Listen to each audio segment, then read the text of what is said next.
praktik LPP, hasil dari LPP kakak. Jadi LPP itu sebelumnya kakak mau tahu, LPP adalah rencana pelaksanaan pembelajaran. Nah, tugas ini juga untuk memenuhi tugas kuliah kakak. Jadi sebelumnya kakak ingin menjelaskan dulu apa itu arti mujahadah. Ini rupanya adalah artinya mengontrol diri atau mengendalikan diri. Lalu husnuzon ini adalah bersikap atau berpikir positif kepada orang lain. Lalu yang ketiga ini adalah ukhuwah, yaitu persaudaraan. Nah, Quran Surah Al-Hujurat ini mengandung semua ini tentang pengendalian diri, bersikap berpikiran positif, dan persaudaraan. Nah, jadi sebelum masuk ke ayat Hujurat ayat 10 dan 12, kakak mau baca dulu ini arti mujahadah an-nafsi. Jadi pengendalian diri mujahadah an-nafsi adalah menahan diri dari segala perilaku yang dapat merugikan diri sendiri dan juga orang lain, seperti serakah atau tamak dan juga orang lain. Tamak. Jadi maaf. Ini dia kakak ulang lagi ya. Pengendalian diri atau mujahadah an-nafsi adalah menahan diri dari segala perilaku yang dapat merugikan diri sendiri dan juga orang lain. Contohnya apa? Serakah atau tamak. Pasti kalau setiap ada perbuatan kita harus mencari tahu apa solusi biar bisa menahan dirinya, gitu kan? Menahan untuk supaya tidak tamak atau serakah atau perbuatan yang tidak disukai Allah. Nah, kakak saran caranya adalah dengan mengendalikan diri dari hal-hal yang dilarang dari Allah SWT. Namun apabila diri ini nggak mampu, maka berpuasalah, karena berpuasa menahan kita dari hawa segala nafsu. Apa aja, nggak cuma dari makan, tapi dari maksiat juga, dan perbuatan-perbuatan yang memang Allah benci. Lalu yang kedua, husnuzon, bersikap atau berpikir positif kepada orang lain. Nah, husnuzon adalah sikap orang selalu berpikir positif terhadap orang yang diperbuat orang lain. Mau kakak tanya sama kalian, husnuzon ini apakah wajib dimiliki oleh seorang muslim? Wajib. Dan apa lawan kata dari husnuzon ini? Suudzon itu adik-adik semua tahu nggak apa? Suudzon itu ya berprasangka buruk. Kalau suudzon ini berprasangka baik. Atau sebaliknya. Nah, jadi berprasangka baik adalah sifat yang sangat penting sekali dimiliki oleh setiap orang yang beriman. Nah, jadi mau kakak tanya lagi, ketika Ami atau Atik atau Arila berprasangka buruk sama kakak, bisa lagi, oh kakak ini mungkin ya bercanda tapi pacaran juga ini, gitu kan? Rupanya salah, ya. Apakah berpikir negatif itu kalian harus meminta maafnya atau tidak? Ya, harus. Amin? Harus. Ariel juga? Ya. Atik juga? Oh ya, gitu kan. Berarti memang harus minta maaf. Kalau memang itu dosa, kalau bisa kalian tidak meminta maaf, maka itu fatal sekali. Nah, lalu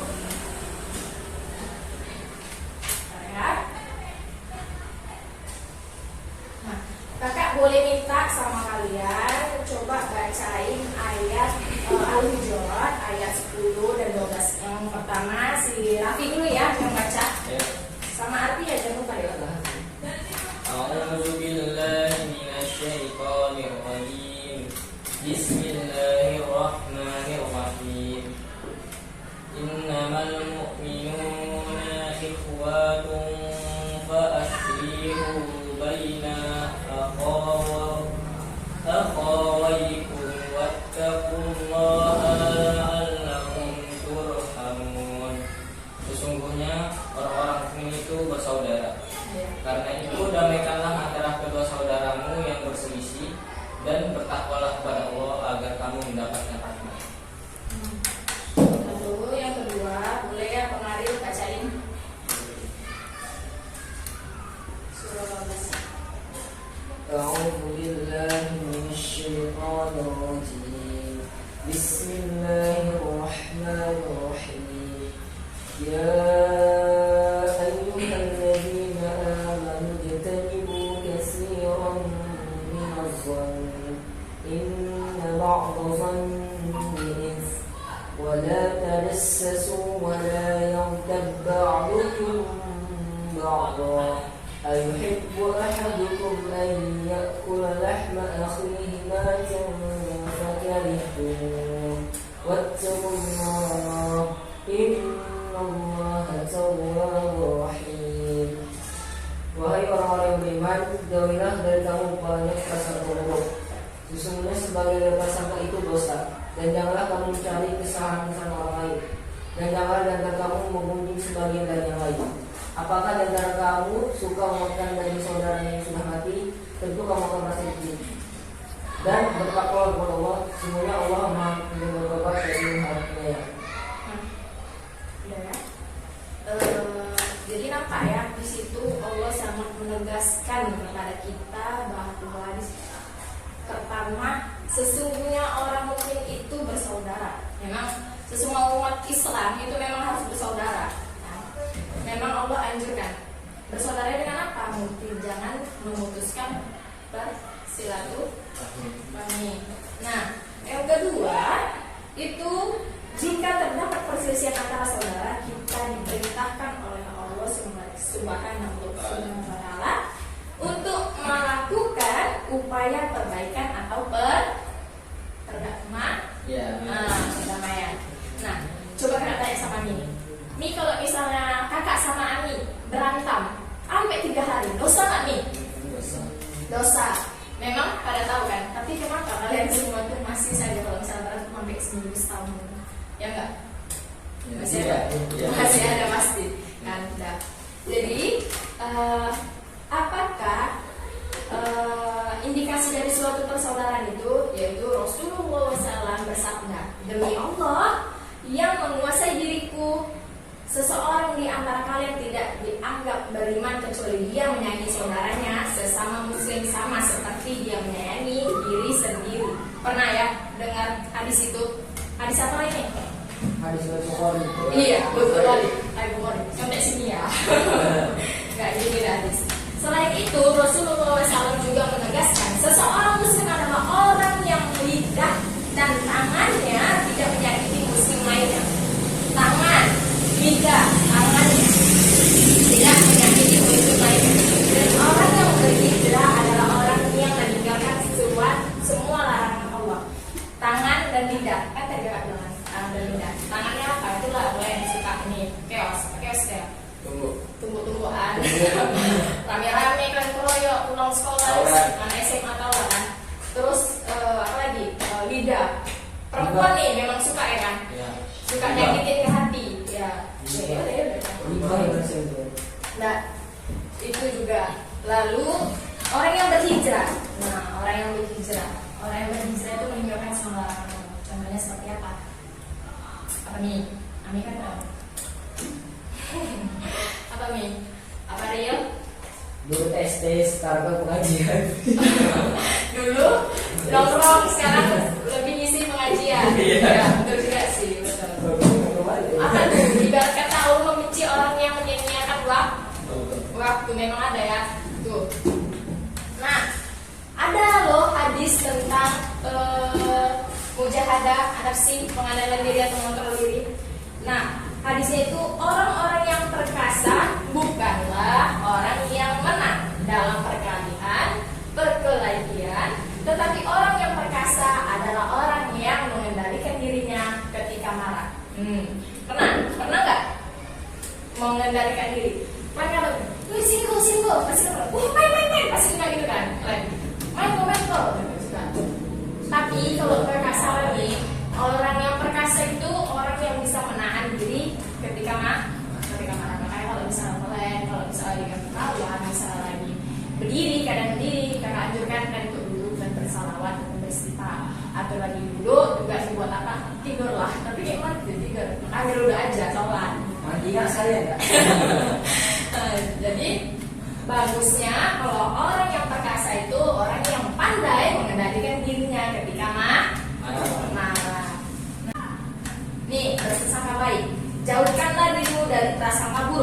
sesungguhnya prasangka itu adalah perkataan yang paling berdusta. Lalu hadis tentang persaudaraan. Perumpamaan orang-orang mukmin dalam saling mencintai dan saling mengasihi dan saling menyayangi seperti satu tubuh. Apabila satu organ tubuh merasa sakit dan menjalar kepada semua organ tubuh, yaitu tidak tidur dan merasa demam. Maksudnya ini paham nggak hadis ini? Hadis ini nih muslim. Paham apa dia? Ya, kalau misalnya satu musim udah kena sakit, maka semua orang masalah sakit. Ya, ibarat kata ketika kalau tetangga lagi susah, itu maka kita harus merasakan susahnya juga kita bantu. Mereka kata orang kalau misalnya kita mau sedekah, maka yang didahului itu kan apa dulu? Lihat dulu saudara. Kalau saudaranya bisa, mampu, maka lari ke tetangga. Nah, kayak gitu lari ke tetangga. Tapi kalau misalnya tetangga pun dibiarkan, itu juga salah kita satu tidak. Sama ibarat kata kalau berbuat maksiat di satu kampung, yang berdosa itu di mana? Di kampung itu juga. Nah, itulah dia. Rasa sakitnya, senangnya semua dari situ. Nah, adik. Nah, maka ada cara mengendalikan diri supaya kita menjauhi dari hal-hal buruk yang tidak Allah sukai. Nah, yang pertama itu apa? Abang Tati, mana tuh Ani atau Ariel tahu gitu caranya. Sebelum kakak bilang apa aja. Boleh dijelaskan saja Kak? Oh, boleh jelaskan, boleh. Nah, bersabar dengan tidak membalas terhadap ejekan atau cemomohan teman yang tidak suka terhadap kamu. Dari kakak bilang persaudaraan. Mana sih dari pengendalian diri? Ini dia al-mujahadah itu dia berkaitan dengan ayat 12. Jadi kita harus memperbaiki. Betul apa salah sih kakak? Coba ayo dikoreksi. Ini ayat sini penjelasannya, ayat 12 ini pengendalian diri ini yang mana? Yang 12 sampai ini 10. Ayo. Iya betul 10 untuk persaudaraan, perbaikan perdamaian untuk. Berarti ini ya mujahadah pengendalian diri. Nah, yang pertama bersabar atas omongan orang, memaafkan kesalahan teman orang lain terhadap aniaya kepada kita. Memaafkan kesalahan teman dan orang lain yang berbuat aniaya kepada kita. Nah, tapi kalau misalnya udah serius sekali, itu kayaknya memang wajib dilaporkan ke orang tua atau BP gitu kan. Nah, ikhlas terhadap segala bentuk cobaan dan musibah yang menimpa dengan terus berupaya memperbaiki diri dan lingkungan. Jangan pula karena ada ya Allah nggak ada duit, tugas makin banyak, udah gitu makin keluarga makin berantakan misalnya gitu. Dah tinggi adik semua ke ini apa malam-malam itu apa tuh sih? Diskotik gitu kan, jadi mabuk-mabuk. Karena jadi makin rusak bukan makin bagus. Apa yang mau ditolong Allah? Enggak kan? Malah makin merokok, malah atau hal yang lain memang nggak disukai Allah gitu kan? Dan nah, kalau misalnya ketimpa musibah, hal yang selalu yang kita lakukan itu apa? Apa yang keras? Pastinya suka apa? Hal lain? Sholat, hijrah, sholat. Tapi ketika lari dari semua keimanan itu, ketika iman dan berdoa pasti hari-hari semua nggak lari itu namanya mengeluh, ya nggak? Ya mengeluh. Kenapa ya Allah? Apa aku kayak gini? Kenapa ya Allah? Rumah tangga orang tua kayak gini? Kenapa? Kayak Nah, menjauhi sifat dengki atau iri kepada orang lain dengan tidak membalas kedengkian mereka kepada kita. Nah, iri hati pada teman, kawan punya HP baru, kita punya HP jelek, atau kawan HP-nya hilang, nggak mungkin kita curi HP kawannya kan dengki namanya. Kamu tuh HP aku hilang, maka HP kamu harus hilang juga. Kita nggak bisa kayak gitu.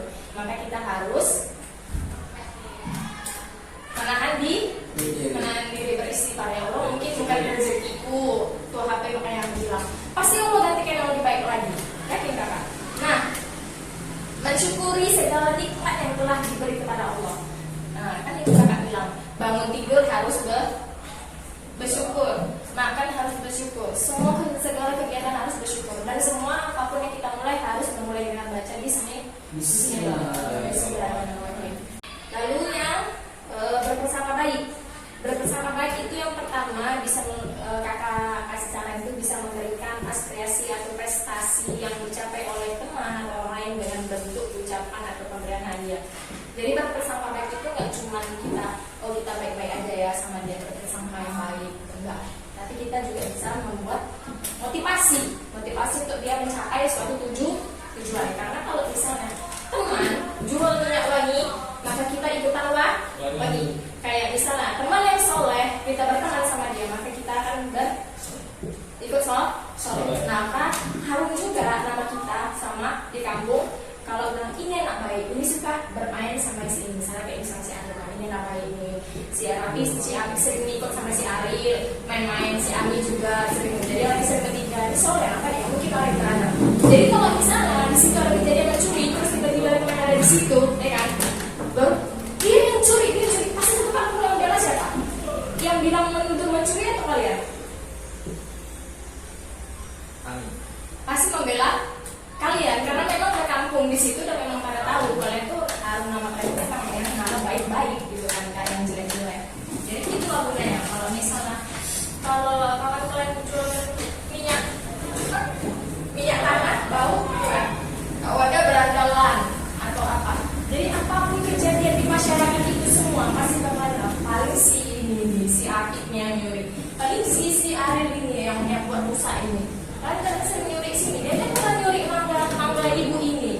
Pasti si Akik juga nyari orangnya mangga ibu Sumi misalnya, mangga ibu Sumi hilang. Pasti Akik juga ada orangnya kalau mangga ibu Sani hilang gitu. Masih ini lah benar. Nah, menerima dan menghargai pendapat teman. Pernah nggak ngerasain nggak diterima pendapatnya? Pernah ya? Sering. Kayak sakit hati kali, karena begitu rasa sakit hati kayak merasa direndahkan. Kan ketika kita punya pendapat itu kan kayak mana tahu lebih bagus dari dia gitu kan. Pernah ya? Memberi sumbangan sesuai dengan kemampuan. Jangan pula kalian punya ada 50.000 kalian sumbangi pula semuanya, kalian pulang jalan. Ya kamu nggak bisa kayak gitu. Lebih bagusnya itu ya kalau misalnya ada 50, sumbangkanlah setengahnya sama teman gitu kan. Mana tahu awak kesusahan nanti gitu kan, dia bantu awak. Lalu yang kelima, mengerjakan tugas-tugas yang diberikan kepada kita dengan penuh tanggung jawab. Nah itu juga termasuk pengendalian berprasangka baik. Jadi banyak ya, ada berapa tadi kak jelasin? 5. Nah, lalu yang kakak mau jelasin lagi soal ukhuwah. Jadi pengendalian ukhuwah itu menjenguk. Ya, menjenguk itu memang harus kan? Wajib. Mendoakan juga kalau niat, karena kalau nggak niat, kalau orang nggak sholat juga nggak bisa mendoakan. Nah, terus membantu teman, orang lain yang sedang sakit, orang yang musibah, atau orang yang sedang berduka, ya kan? Berduka memang harus kita datangi kan, apalagi orang sakit kita memang harus lihat gitu. Lalu mendamaikan teman atau saudara yang berselisih, pernah nggak mendamaikan teman? Pernah. Nah, itu memang ada pahalanya sama berarti kalian udah melaksanakan apa yang diajarkan Rasulullah. Nah, lalu bergaul dengan orang lain dengan tidak memandang suku, bahasa, budaya dan agama. Maksudnya apa? Kalau misalnya berteman sama orang non-muslim juga boleh, ya harus bergaul lah pandai-pandai.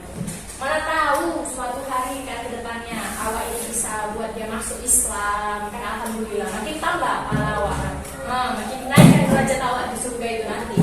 Lalu menghargai perbedaan suku dan bangsa budaya. Jangan mengolok-olok. Kan tadi yang Pak bilang harus jaga lidah dan tangannya.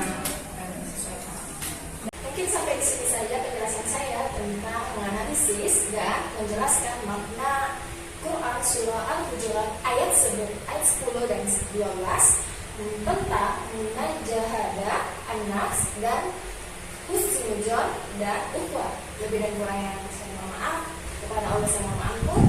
Wabillahi taufiq wal hidayah. Wassalamualaikum Waalaikumsalam warahmatullahi